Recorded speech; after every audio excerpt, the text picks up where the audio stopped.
The Galactic Council chamber fell silent when Commander Erin Vasquez finished her presentation. 12 species, each more ancient than humanity's entire recorded history, stared at her with expressions ranging from disbelief to outright horror. "You cannot be serious." Ambassador Thelax of the Centauri Collective finally spoke, his translucent form shimmering with agitation. "The Void Nexus has consumed 17 rescue attempts. 17 species, Commander, some far more technologically advanced than your young civilization." Erin didn't flinch. "With respect, Ambassador, those species didn't have humans." A ripple of what might have been laughter or perhaps pity moved through the assembly. The Karothi delegate, a being of crystalline structure that had witnessed the rise and fall of 1,000 empires, leaned forward. "Pride is a luxury the dead cannot afford.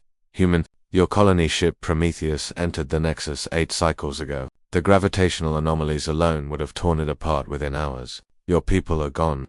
473 souls, Erin said quietly, her voice cutting through the chamber like a blade. 473 humans, including children, are trapped in that hellscape. "And you're telling me to write them off because it's difficult." "Not difficult," Thelax corrected. "Impossible." Erin smiled, and there was something in that expression that made even the ancient beings uncomfortable. "Funny thing about humans, Ambassador, we've made a career out of making the impossible merely improbable."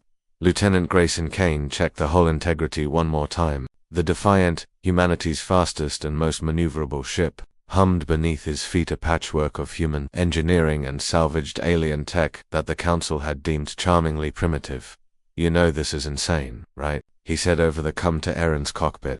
"I've been told that several times today," Erin replied, her fingers dancing across the navigation console, "by beings who measure their lives in millennia and their wisdom in epochs, and you're ignoring them because they've forgotten something important." Great, Erin's voice softened. "They've forgotten what it means to be fragile. To know that your entire existence is a brief candle in an infinite darkness. They've had time to become cautious, to calculate odds, to measure losses against gains." Grayson understood. "But we haven't." "We haven't," she confirmed. "We still remember that every single life matters. That 473 people aren't a statistic. They're someone's daughter, someone's father, someone's first love or best friend." The Defiant lurched as they approached the Void Nexus. Space itself seemed to twist and writhe, reality bending under forces that shouldn't exist. Grayson's instruments screamed warnings in 6 different alien languages. "Gravitational shear at 200% tolerance," he reported, his hands steady despite the terror clawing at his chest.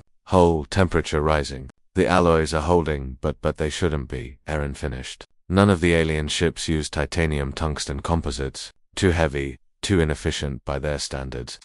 "Too human," Grayson added with a grim smile. They'd been told their materials were primitive, that refined anti-gravity alloys were superior, but those refined alloys had shattered like glass in the Nexus. Sometimes crude and stubborn beat elegant and optimized. The ship bucked violently. Grayson's restraints bit into his shoulders as artificial gravity failed for 3 terrifying seconds. Through the viewport, the Nexus opened before them like a wound in space, a swirling vortex of impossible colors and broken physics. "I've got something." Erin's voice crackled with excitement. "The Prometheus's emergency beacon. It's faint, but it's there. Gray, they're alive." "How deep?" "Too deep. We'd have to descend into the densest part of the anomaly. The part where those 17 other rescue missions failed." Grayson interrupted. "They failed, Commander." "We haven't, not yet." Erin plotted the course, and Grayson watched the probability matrices spiral into impossibility. Every calculation said they would die. Every simulation ended in catastrophic failure. The numbers didn't lie, but numbers had never met humans. "Diverting all power to forward shields," Grayson announced, "stripping life support to minimum, disabling safety protocols across the board." "The Council would have a fit," Erin said. "The Council gave up on these people. We don't have to impress them anymore." The Defiant plunged into the Nexus's heart. Reality screamed. The ship's frame groaned under forces that should have atomized them. Grayson tasted copper and realized his nose was bleeding from the pressure differential. But they held because human engineers had overbuilt every system. They held because human pilots trained for scenarios beyond rational preparation. They held because giving up simply wasn't in their species' vocabulary. That Erin's shout pierced through the chaos. The Prometheus emerged from the maelstrom, battered but intact, its crew having somehow survived by huddling in the reinforced cargo holds and rotating through jury-rigged life support. Grappling lines deployed. Grayson reported. But Commander, the extraction vector, there's no safe path. We'd need to generate a gravitational counterpulse that would either work perfectly or kill us all. Then we'd better make it work perfectly. What happened next would be studied by xenophysicists for generations, using the Defiance fusion core in a controlled overload, channeled through modified deflector arrays. Aaron and Grayson created a momentary bubble of stable spacetime. It lasted 4.7 seconds. It was enough. Both ships erupted from the void nexus in a blaze of radiation and impossible energy. Alarms wailed. Systems failed. But when the Defiant limped into normal space, the Prometheus was right behind it, its crew alive and whole.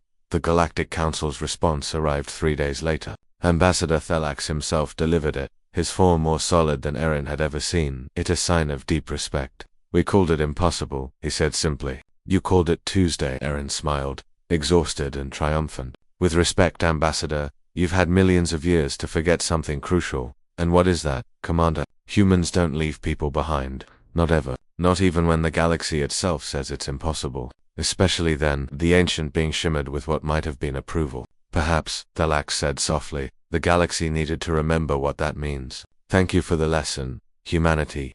As the ambassador faded from the comm screen, Grayson appeared beside Aaron, 2 steaming cups of coffee in hand. So, he said, what's next? Aaron took her cup and looked out at the stars. 473 people were heading home because 2 humans had refused to accept the unacceptable. Next, she replied, we find out what else the galaxy thinks is impossible. Grayson grinned. Sounds like fun. It was the most human thing either of them could have said. The end.